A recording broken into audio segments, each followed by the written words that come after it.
আসসালামু আলাইকুম প্রিয় চাকরি প্রত্যাশীবৃন্দ। ১৯তম শিক্ষক নিবন্ধন স্পেশাল ধারাবাহিক সিলেবাস বিশ্লেষণ ক্লাসের আজকে দ্বিতীয় ক্লাস।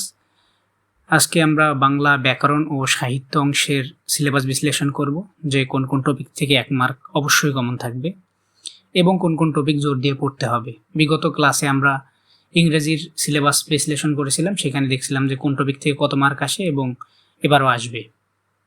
তো চলুন শুরু করা যাক। এর মধ্যে আপনারা চ্যানেলটা সাবস্ক্রাইব করে দেন এবং ফেসবুকে দেখে থাকলে অবশ্যই ফলো করে দেবেন। তো প্রথমত আমরা বাংলা ব্যাকরণ অংশ দেখব, যেখান থেকে 1 মার্ক অবশ্যই আসবে। তারপরে দেখব সাহিত্য। প্রথমত বানান থেকে 1 মার্ক আসবে। প্রথমত কোথা থেকে আসবে? বানান থেকে। বাংলা বানানের নিয়ম থেকে 1 মার্ক প্রশ্ন কমন থাকবে। দ্বিতীয়ত শব্দ থেকে 1টা মার্ক কমন থাকবে। শব্দ বলতে এটা কোন জাতীয় শব্দ, এই টাইপের প্রশ্ন থাকবে একটা। যেমন 4টা উদাহরণ দিয়ে আপনাকে বলতে পারে নিচের কোনটি তুর্কি শব্দ বা কোনটি পর্তুগিজ শব্দ বা জাপানি শব্দ। এইখান থেকে 1টা মার্ক কমন পাবেন আপনারা। বানান থেকে 1 মার্ক আর শব্দ থেকে 1 মার্ক। এখানে আরও কিছু শব্দ আছে, তার মধ্যে তুর্কি, পর্তুগিজ এবং জাপানি শব্দ বেশি ইম্পর্টেন্ট।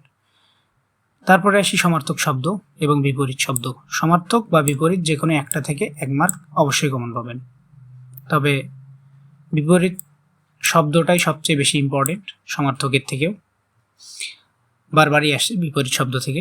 এরপরে আসে বাগধারা। বাগধারা থেকে একটা প্রশ্ন পাবেন।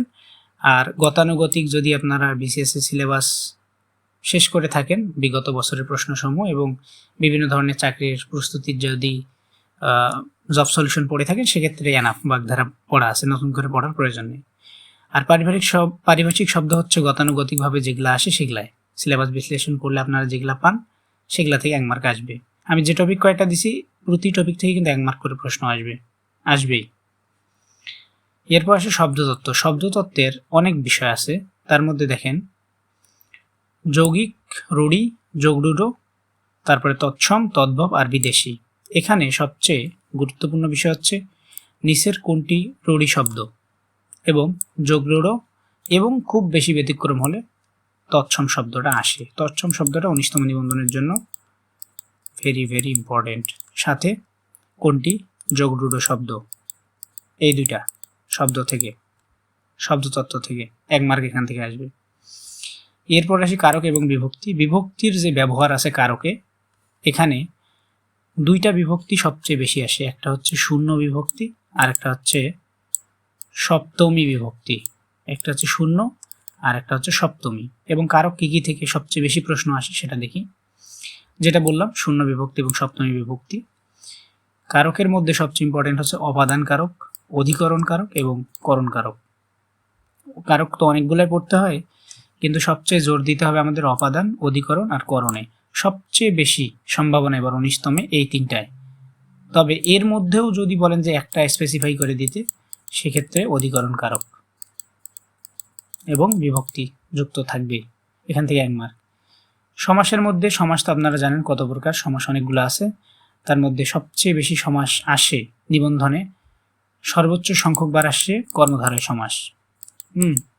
আর নিবন্ধনের সিলেবাস যেহেতু এইভাবেই রিপিটেড প্রশ্ন করে, রিপিটেড বলতে কি প্রশ্ন কমন আপনি পাবেন এর নিশ্চয়তা 80%, তবে টপিক সেম থাকে। যেমন দ্বিগু সমাস আসার সম্ভাবনা আছে, আবার অব্যয়ভাবও আছে, কিন্তু সবচেয়ে বেশি আছে কর্মধারয় সমাস, মানে সমাস থেকে 1 মার্ক। এখন চলেন এক কথায় প্রকাশে যাই। এক কথায় প্রকাশ থেকে একটা আসবে, যেমন পঙ্কে জন্মে যা পঙ্কজ, আকাশে ওড়ে যা খেসর, এই টাইপের প্রশ্ন। এগুলা গতানুগতিক যে সিলেবাসের মধ্যে থাকে ওগুলা থেকে আসবে। যেমন আপনারা যদি প্রিভিয়াস ইয়ারের জব সলিউশন অনেক প্রশ্ন সমাধান করেন জব সলিউশন থেকে, সেক্ষেত্রে ওই এক কথায় প্রকাশে আনা, আর এটা অত ডিপ থেকে প্রশ্ন করা হয় না। এরপরে আসি এখান থেকে 1 মার্ক। তারপরে আসি সন্ধি বিচ্ছেদ। সন্ধি বিচ্ছেদের আপনারা জানেন সন্ধি বিচ্ছেদ অনেকভাবেই করা যায়, স্বরসন্ধি, ব্যঞ্জন সন্ধি, বিসর্গ সন্ধি। এর মধ্যে সবচেয়ে বেশি আছে বিসর্গ সন্ধি। 99% টাইম আসছে আপনার বিসর্গ সন্ধি। সুতরাং বলাই যায় যে বিসর্গ সন্ধিতে বেশি ফোকাস দিতে হবে আমাদের। এরপরের টপিক হচ্ছে প্রকৃতি ও প্রত্যয়। প্রকৃতি প্রত্যয়, এখানে কৃত প্রত্যয় যোগে যে শব্দগুলো গঠিত হয় সেগুলো বেশি ইম্পর্টেন্ট। তদ্ধিত প্রত্যয় যোগে যেগুলি শব্দ গঠিত হয় সেগুলো লেস ইম্পর্টেন্ট, এটা বেশি ইম্পর্টেন্ট। এরপর বিরাম চিহ্ন বিরাম চিহ্ন থেকে কোনোদিনও 1 মার্ক মিস যাবে না। সময়তে 2 মার্কও দেয়, তবে 1 মার্ক আসবেই। আপনার সব টপিক যদি মিস যায়, এই বিরাম চিহ্ন মিস যাবে না, কারণ বিরাম চিহ্ন থেকে আসবেই 1 মার্ক, সেটা স্কুল পর্যায়ে হোক, স্কুল পর্যায়ে 1 হোক, এবং কলেজ পর্যায়ে হোক। তো এখানে সবচেয়ে বেশি আসে কোনটা জানেন? এই ড্যাশ আসে, দাড়ি আসে, আর কি আসে? কোলন আসে, সেমিকোলনটাও আসে, মানে 4টে আর কি আপনাদের মূল ফোকাসে রাখতে হবে। শেষের 2টা সবচেয়ে বেশি। কোনটাতে কত সেকেন্ড দাঁড়াইতে হয়, কোনটার সময় কতটুকু, কোথায় কি বসাতে হয়, সম্বন্ধনের পরে কি বসাইতে হয়, এই সমস্ত আর কি। তো এটা গেল এটা গেল আপনাদের ব্যাকরণ অংশ। এখন আমরা সাহিত্য অংশ দেখব। আর আপনারা যদি আমাদের ফেসবুক পেজে যুক্ত হতে চান তাহলে যুক্ত হইতে পারেন, তাতে আপনার প্রিপারেশন অনেক ভালো হবে। আমাদের ফেসবুক পেজের নাম অ্যাপ্লাই স্মার্ট বিডি, লিখে সার্চ দিলে আপনারা পেয়ে যাবেন। এবং এই ক্লাসের যদি পিডিএফ লাগে আমি অবশ্যই ফ্রিতে দিয়ে দেবো, আপনারা ফেসবুক পেজে নক করবেন। এখন চলুন আমরা যাই, কোথায় যাব? আমরা যাব বাংলা সাহিত্যে। বাংলা সাহিত্যে 3টা যুগ, একটা প্রাচীন যুগ, একটা হচ্ছে মধ্যযুগ, একটা হচ্ছে আধুনিক যুগ।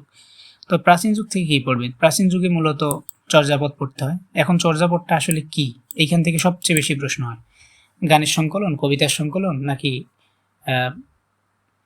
প্রাচীন যুগের একমাত্র নিদর্শন, নাকি লিখিত নিদর্শন, এই টাইপের প্রশ্ন হয়।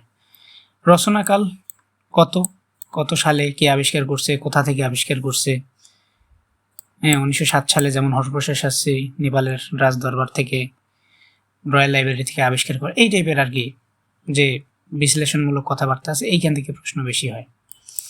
তারপর পদসংখ্যার যে একটা ব্যাপার আছে, মোট কতটি পদসংখ্যা পাওয়া গেছে, কার কতটি পদ, এবং পদকর্তা কতজন ছিল, এবং মোট প্রাপ্ত পদের সংখ্যা কয়টা, এই কয়টা, এবং বিভিন্ন যে মতান্তর আছে, এর মতে এত, ওর মতে এত, শহীদুল্লাহর মতে একটা, সুনীতি কুমারের মতে আরেকটা। তো এই টাইপের পড়াগুলোই পড়তে হবে, এর বাইরে আর কিছু পড়তে হবে না। এখন মধ্যযুগে যাই। মধ্যযুগে আসলে অনেক কিছু আছে। মধ্যযুগে মনে করেন যে আপনার শ্রীকৃষ্ণ কীর্তন আছে, বৈষ্ণব পদাবলী আছে, আরও অনেক কিছু আছে। কিন্তু যেখান থেকে 1 মার্ক সবসময় আসে সেটা হচ্ছে রোমান্টিক প্রণয় উপাখ্যান, যেটা মুসলিমদের নিয়ে যে সাহিত্যটা আছে, ওই অংশটা খুব ভালোভাবে ফোকাস দিতে হবে। এবং মধ্যযুগের যতগুলা আপনার গ্রন্থ আছে, যেমন শ্রীকৃষ্ণ কীর্তন হোক, সেটা বৈষ্ণব পদাবলী হোক, এই যে কাব্যটাব্যগুলো আছে, মহাকাব্য আছে, যা আছে আর কি, এখানকার প্রথমত পড়তে হবে আপনার আদি কবি এর কে, শেষ কবি এর কে, এবং বিখ্যাত কবি কে, আর এই মধ্যযুগের শ্রেষ্ঠ নিদর্শন কি। আপনারা জানেন শ্রীকৃষ্ণ কীর্তন, আর বিভিন্ন যে চরিত্র আছে এগুলা থেকে প্রশ্ন হয়। সবচেয়ে ইম্পর্টেন্ট হচ্ছে আদি কবিকে, শেষ কবিকে, আর হচ্ছে শ্রেষ্ঠ কবিকে। তারপরে উক্তি, বিভিন্ন যে উক্তি, যেমন ভারতচন্দ্র রায়গুণাকর বলছিল ওই যে আপনার কি মনসা মঙ্গলে সম্ভবত। তো তারপরে যে উক্তিগুলো আছে যে কে কার উক্তি নিচে রেটে, এবং আধুনিক যুগ থেকে আমি 1 মার্ক কমন দিব আপনাদের। সেটা হচ্ছে, আগে কবির নামগুলো আগে দেখে নেন। প্রধান কবি এবং সাহিত্যিক, এখান থেকে মাইকেল মধুসূদন থেকে 1 মার্ক কমন, কাজী নজরুল থেকে 1 মার্ক কমন, রবীন্দ্র থেকে 1 মার্ক কমন, এইখান থেকে 3 মার্ক কমন পাবেন।